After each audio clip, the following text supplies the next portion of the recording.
Yo, what's up mga kasungkay? Hindi, ngayon ako nag-iisa. Kasama ko si... Hi! Pakilala ka muna. My name is John Mari. So, my name is Leonard Malayas. Yun, mga famous yan. Sana mapanood nyo to. So, simulan na natin to, guys.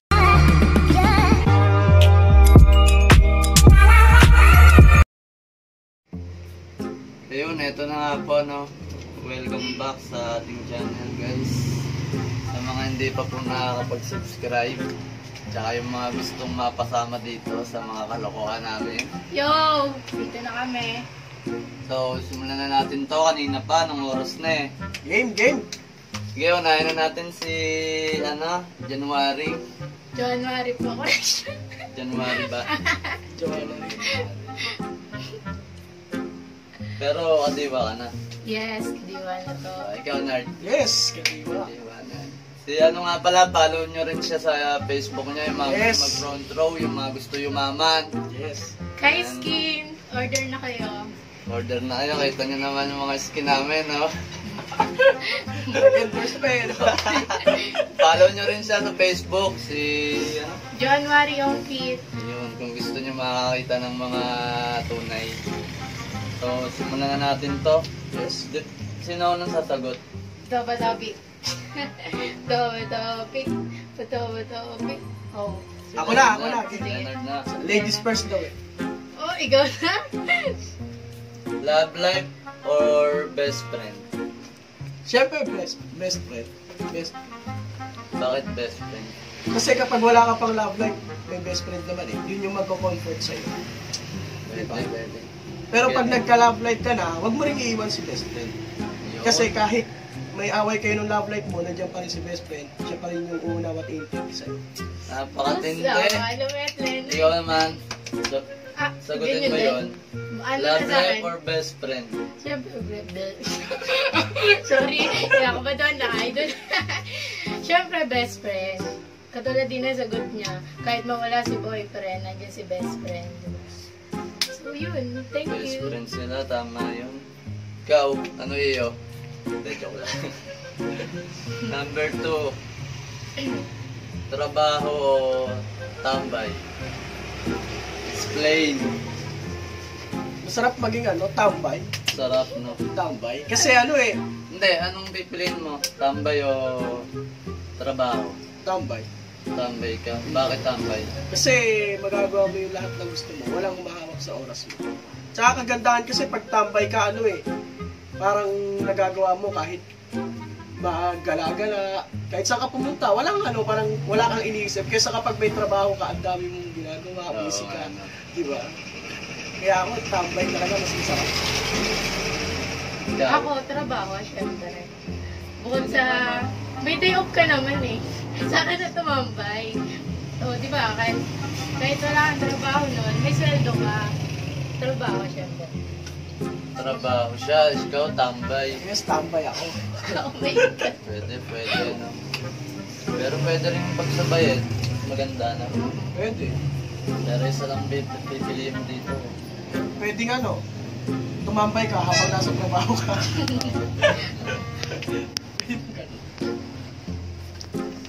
So, punta tayo guys sa number 3. 3 days mag GF boyfriend or no mansari. Ganda nun. Parang maganda yan Mamili ka lang ng 3 days. Oo, 3 days. In relationship kayo, halimbawa kung meron ka ng jowa or no mansari. Mamili ka lang ng isa. No mansari na lang. No mansari. Para walang gastos. Para walang gastos. Tama. Magkagastos ka pa, magbibalik na rin naman kayo. Kaya ayoko na. Forever. Ganun. Kagastos ka pa. Tama yun. Ano? Ikaw. 3 days in a relationship o no mansari? 3 days in a relationship. Wala naman kasi talagang nagtatagal sa akin. Yun na Team lang ano ako. to? Team Mapagsi sabi. ka daw kasi. Oo, wala nagtatagal. Hindi, anong pipiliin mo? Yun nga, 3 days. Yung 3 days? Mm. Tama bakit hindi? Bakit 3 days? Kasi nga wala ka kasi nagtatagal, kaya 3 days ah. Minsan nga 1 days lang eh. Diba gano'ng kasakit yun? Kaya din na lang ako. Oo, ano. Pero kung sa akin, no, man, sorry na sabihan ni Leonard, guys. Para iwas gastos. Pero kayo, di ba? Yun ang maganda, no? Kaso mawalang mansari. So, punta tayo sa number 4. Since hindi nyo pa natanong, hindi pa natin nasasabi, guys. Mga kapatid din sila. Yes. Yan, Solid. mga iglesia rin yan, guys. So, punta na tayo sa number 4. Game. Pagsamba or date. Halimbawa, mansarin nyo. Pero ewan ko kung kayo, ano eh, di ba? May ganun talaga. Alam ko lang. Pagsamba or date. Pagsamba. Pagsamba talaga.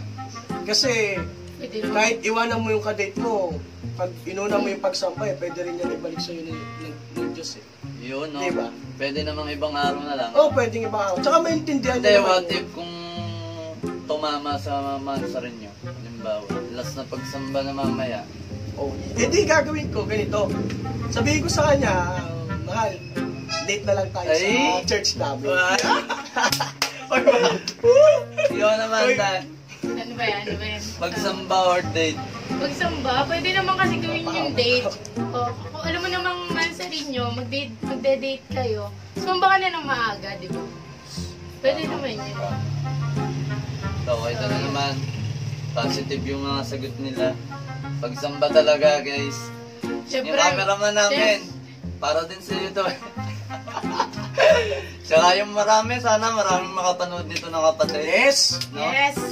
Tsaka yung Subscribe nyo to! 1K subscriber natin. So, number 5 na tayo. Papunta naman tayo sa ano, mga best friend daw. Kunwari mga ganyan. Hindi naman Best lahat. friend with benefits! Takot yan. Hindi, ano to, yung kaibigang plastic o kaibigang bato.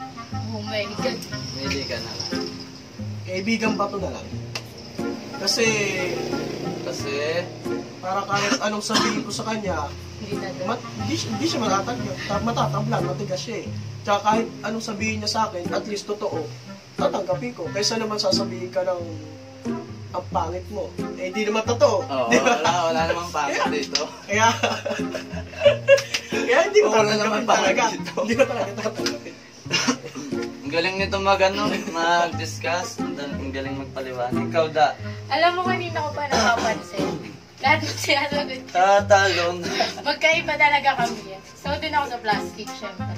Kaibigang plastic. Mas gusto ko yung... Yan, bakit naman yun? Lagi mo kasama, sabay hindi mo na pala kasama. Si Oda eh, lakas mo yun. Hindi, mas gusto ko doon, syempre. Kumbaga sa plastic, kung plastikan lang, okay lang. Sa harapan, magkano kayo. Ganun din naman kasi ako. Pag nakatalikod siya, may sinasabi din ako. So, doon na lang ako sa plastic. Diba? So, tabla-tabla lang. Oh, good point. Parang ano lang yung... At least, magkaano pa din kayo. Pero magkaibigan pa rin. Plastikan nga lang. Naulan mo na. Disclaimer lang po no, sa number 7, mga viewers natin dyan, mga kasungkret. Hindi naman para sa lahat, yung makaka-appreciate lang. Number 7, sino mas totoo, babae o lalaki? Meaningful yun kasi pag sinabing totoo, di ba? So, paki-explain na lang. Para sa akin, syempre lalaki ako eh. Di lalaki talaga. Yun. Kakampi ako ba ng babae? Di Oo. lulupi ako. Lalaki. Ano masasabi mo sa mga babaeng cheater, mga ano? Mabuti na lang kung ako ganyan. Ay, hindi pa kasi sila sa kontento eh. Oh my God. Hindi pa sila kontento. Paano yun natin, palawakin pa natin yung sagot. Okay, isipin mo na lang ha. Lalaki. Dalawa na nga ulunan. Tapos maghahanap ka pa ng iba. Diba? Maghahanap ka pa iba. Diba? Oo. Wala ko na Meaning Double kasi, meaning? hindi pa siya kontento. Oh, hindi pa siya kontento. Ikaw naman, Da. Ako kasi lalaki talaga Pogi. ako. Ano ba? Yung unang 7 pounds. Sinong Ayun. So, lalaki talaga ako. Kasi almost na ng mga tropa ko, lalaki. Mas totoo. Mas totoo kasi sila kaysa sa mga babae. Ano na ba? Parang sinabi mo na rin manloloko ka. Hindi naman. Hindi naman. Hindi naman kasi lahat. Pero mas ano nga ako sa lalaki, kung sino nga yung totoo, di ba? Mas totoo kasi ang mga lalaki. Yes. Kaya, Yes! yun. 2-0. Mamaya na yung 500. So, ayun, lalaki ako. Ito naman, unahin natin siya sa susunod na tanong. Poging manloloko o lalaking gago na nagbago? Doon ako sa lalaking, lalaking gagong nagbago. Siyempre, nagbago. Kasi ano, nagbago na nga eh, no?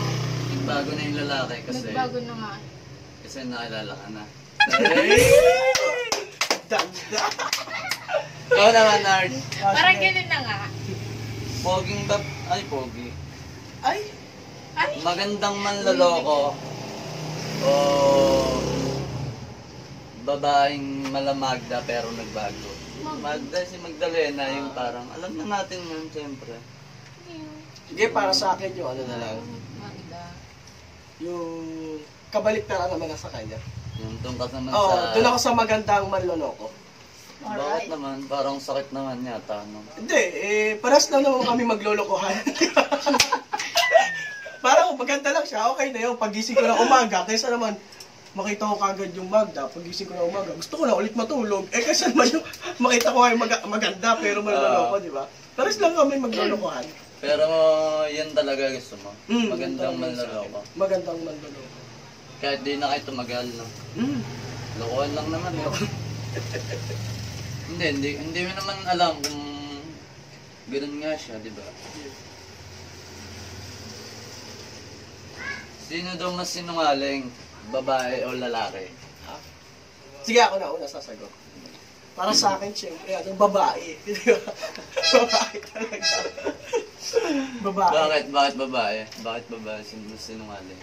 Kasi isipin mo na lang, pag tinawagan mo siya, babe, nasaan ka na? Oh. Babe, nandito lang ako, kakain lang. Pero yung pala, kasama ng iba. Pero sa akin talaga, para sa akin, sinungaling talaga babae. Hindi, okay nga yung mga sagot. Tinatamaan ka ba? Hindi, Relate, makaka-relate kayo. pero may mga babae namang honest, di ba? Pero di ko naman nilalahat na Hindi sinungaling naman, yung babae. oo. Pero parang Tama. ganun na rin. Ikaw naman, ipagtanggol mo naman No ang comment. pagpapabaihan. Yun, no? Hindi, Jord. Hindi, Hindi, sino joke para sa'yo? Sinong mas... Babae talaga eh. Babae pa rin? Sinungaling kasi talaga ang mga babae. Alam niyo yan. Mga sinungaling! Alam niyo yan. Mga ayaw! Pero hindi rin maiwasan magsinungaling ang lalaki, syempre. Pero mas sinungaling talaga ang babae. Sinungaling. Tama. Bakit kaya ano? Ano? Para sa'yo, bakit mas sinungaling ang babae kaysa sa lalaki?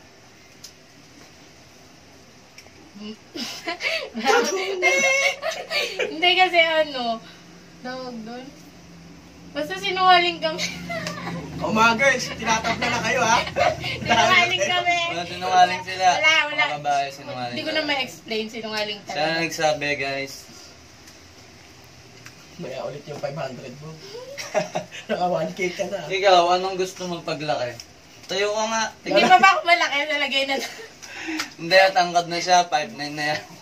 Tangkad pala usapan. Nakala ko pa wide. Ano na to? Number 9 question na to. Anong gusto mo paglaki? Yung profession. Ano ba? Japayo ko ano ba? Sabang lang, sabang. Pag gusto mo GR, mago. Imagine mo, sasayaw ka ng ganyan. Pag ako pumunta ng... Tulad ko, ako ngayon, professional driver. Pangarap ko lang naman, Anong pangarap mo? makakuha ng professional license. Pwede rin, no? Hindi, yun talaga. Ayun talaga ba? Seryoso, yun seryoso. Ano ba? Kasi gusto ko makatapos ng ano eh, course na Pag-aaral, tapos... labander. Hindi, joke lang. Flight attendant. Wow, flight attendant, lilipad. Diba? Tapos tapo ka na sa ere, no? Sanay naman ako maiwan. Ikaw naman, Kuis, anong... Ay, pangarap ko talaga, maging businessman. Yun, no? Businessman. Hindi pa mahalata. Pangarap ko kasi, yung marami akong negosyo. Para marami rin akong bangko. Kasi pag marami kang negosyo, marami kang pagkukuhanan ng pera. Partner. Kaya, kaya sa akin, Marami kang source of income. yes. Okay, alam niyo na kung sino ko kayo ng pera, ha? Tama yun. So, ayun, nakaubos na nga yun. So, ayun, number 10 na tayo. Ito na yung kahuling tanong kasi Yes, yun na. ito yung pinaka masarap sagutin eh. Madami na kasi ngayong nade-depress, di ba? Oh my God. So, unahin na Sana kita, ako dun. since galing mong sumagot. Anong gagawin mo para maiwasan ng depression? Ganda. Halimbawa, napagalitan Ako kasi ka ng pag may nanay mo. depression ako nananalangin lang talaga ako. May mga problemang ganun. Wala. Pero hindi ka naman totally yung tipong magbibiktima. Hindi, nandun na, syempre, Plastic nandun bro, na, my best. nandun na din ako sa point na gano'n, minsan, syempre. Lalo na, gusto ko na maging independent, dahil lang sa mga ganyan. Pero hindi mo naiisipan na glason gano'n. Natry ko na yun. Ito, kakwento ko sa inyo. Kakwento ko sa inyo. Ito yung nanay ko, kumuha ko dun. May lagay ng medicine doon. Kinuha ko, tapos binuksan ko lahat doon. Sabi na kapatid ko, ayun ma, nainom ng gamot. Sabi, kaya mo siya, iinom na lang ng gamot, pang diabetes. Inayaan na ako. Luha ako. Hindi na pala mamamatay dito. Doon ko lang na-realize, ang pait pala talaga. Pero, anong masasabi mo sa mga... Halimbawa, may makapanood sa atin, di ba? Yung mga depressed. Advice mo sa kanila. Oo, advice mo sa kanila. Isa lang naman kasi talaga. Pray lang, no? Yun lang. Pray Plastic lang kayo. naman. Hindi, prank. Totoo ba yan? Hindi, pray lang talaga sa mga problema. Ganyan. Tama yun. So, punta naman tayo kay Quiz Leonard. Anong gagawin mo para maiwasan ng depression? Sa akin, unang-una, pag ako talaga na-stress, tapos sobra-sobra na para madidepress ka na, kinakain ko lahat. Kain lang siya. Kain na ako ng kain. Kain lang siya. Di ba halata? Kaya ako ng kain. Paano pag walang pangkain? Yun yung napakahirap. Siyempre, pag tinatamad na ako sa bahay, pag wala na akong ginagawa ko na lang parang tinitingnan ko yung mga hayupan namin doon. May mga hayop kami doon eh. Yung isa, yung kapatid ko nandun. Nahalaga ako, nakakulong eh. Kaya yun, tinitingnan ko lang siya, tapos pinapakain ko, kinakausap ko mag-isa. Minsan nag-uusap rin Pero talaga kami. ano yung pinaka gagawin mo para maiwasan? Halimbawa, dumating ka sa ganung point, yung depressed ka na, ikakain, nasagot mo na nga pala. No? Pero Kakain mo lang. yung isa ko rin gagawin para mawala sa akin yung depression, tingnan mo lang yung parents mo. Tingnan mo lang yung parents mo kasi siya nga hindi siya napapagod eh. Siya nga hindi siya, kahit ang dami niya ng problema, pero hindi pa rin siya sumusuko. Tinitingnan ko lang yun. Pag natingnan ko na siya, tapos nakita ko parang tumatanda na, kaya time na para humugot ako ng lakas sa kanya. Kaya hindi pa ako ngayon pwedeng sumuko dahil sa depression. Tama yun, tama. Kaya yung mga mahal mo sa buhay, guys, yung mga mahal mo sa buhay, tingnan mo lang as magiging lakas mo. Para kapag may problema ka, nasa stress ka, depression, tingnan mo lang lahat sila. Maalala mo yung mga masayang araw nyo na ginawa. Tapos yun, mababalikan mo na hindi mo na pala kailangang mag-suffer sa depression. Diba? Ayun lang yung sa akin. So, guys, Yung sa'yo ko yan. ito na yung pinakahuli, yung anong mapapayo nyo sa mga kabataan. Hindi naman sa perfect tayo dito, no? Yes. Tayo lang sa mga kabataan. Unahin na natin siya bago matapos to. Hindi naman ako yung tipo na hindi ko naranasan yung paggaganyan, paglalakwatsa. Yung ginagawa nyo ngayon, syempre ginagawa ko din yan. Pero may limitasyon. Yun. So, dapat, kung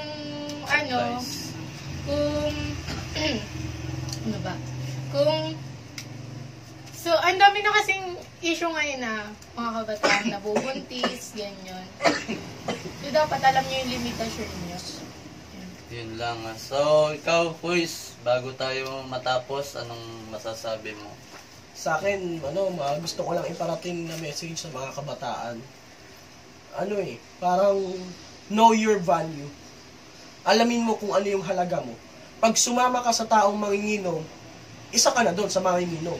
Pag sumama ka sa taong addict, isa ka na sa addict. Pero pag sumama ka doon sa isang taong palasimba or yung mapagmahal sa magulang, magiging isa ka na doon. Know your value. Isama mo yung sarili mo doon sa taong alam mo na makakabuti para sa'yo. Diba? Yun yung sa akin. Ganda. Kaya sa akin, sa mga kabataan na nandyan, alamin mo lang yung purpose mo sa buhay. Yun lang sa akin. Ayun, Hands up tayo dyan.